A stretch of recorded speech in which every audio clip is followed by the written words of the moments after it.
The Bible never sugarcoats its heroes. The Bible is honest and straightforward. God tells it just like it is. God's Word, the Bible, it reveals the good, the bad, and the ugly about life, people's hearts, and actions. And the life of David is no exception. Welcome to the Word for 2021. Today we're in 2 Samuel chapter 11. Up until this chapter, David has been anointed as a man after God's own heart. He's been a man of faith as he defeated Goliath, as he ran from Saul for years, as he wrote psalms unto the Lord. David was a man of faith as he refused to kill Saul. Now, David was not perfect. David had times of desperation, panic, and discouragement. But through it all, God has been faithful. Now, David has become king over all of Israel. God has blessed him. God has used him, and David has sought to honor God. But now in chapter 11, David makes a grave mistake that will follow him all the days of his life and affect his family. It's important to note that the affair that David had with Bathsheba, it wasn't because of a sudden fall, but rather it followed a pattern of David giving in to his fleshly desires. David already had 3 wives and 10 concubines, which was not God's will. God strictly said in Deuteronomy chapter 17, verse 17 about a king shall not acquire many wives for himself. God's design was, and still is today, one man and one woman for life. David, however, he allowed lust to get a foothold into his life and into his heart. We read in chapter 11, verse 1, "In the spring, at the time when kings go off to war, David remained in Jerusalem.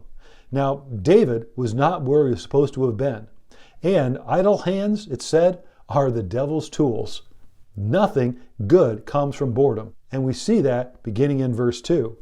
One evening, David got up from his bed and he walked around the roof of the palace. From the roof, he saw a woman bathing.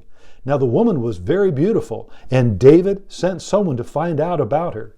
In today's culture, it could have been written this way: David one night was watching an R-rated movie. Or, David, he was aimlessly searching the web and he saw a naked woman.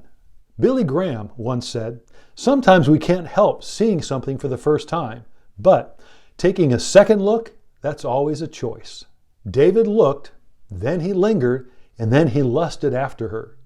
David learned that she belonged to someone else, to Uriah, but he didn't care. So as we read, he saw her, he sent for her, and then he sinned with her. Now, Satan knew what David's weakness was, and therefore, just like a skilled angler, he dangled that bait directly in front of David.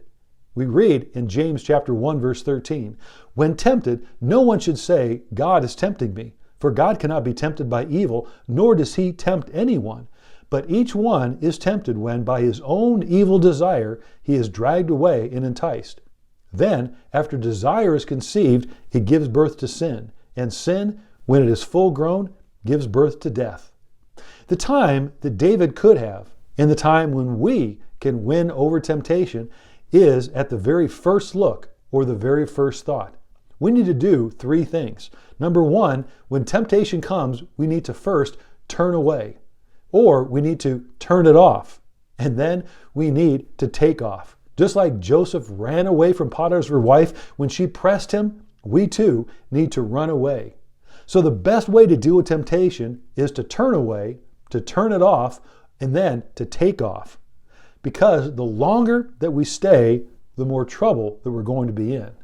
Well, David, he gave in, and Bathsheba became pregnant. David tried to cover up his sin by having Uriah come home so he might be with his wife. But Uriah had more integrity than David did. So David set the stage for Uriah to be killed. Uriah, he does die. And David, as we read this chapter, is cold and calloused about it. Then David, he made Bathsheba his wife, and she bore him a son. But we read in verse 27 that the thing that David had done displeased the Lord. David thought that he had covered his tracks, that he had covered his sin. But there's 2 things that we need to understand: that God always sees everything. In Proverbs chapter 5, verse 21, we read, "For a man's ways are in full view of the Lord, and he examines all his paths." We need to understand that God sees everything, and that there are always consequences. In Proverbs 6:27, can a man scoop fire into his lap without his clothes being burned? Can a man walk on coals without his feet being scorched? So is he who sleeps with another man's wife. No one who touches her will go unpunished. It is a dangerous and costly mistake not to take temptation seriously. So when temptation comes to you or to me, we need to do those three things: turn away, turn it off, and then take off. Because the time between the initial temptation and our response will determine our success or failure. Thank you for joining the Word for 2021.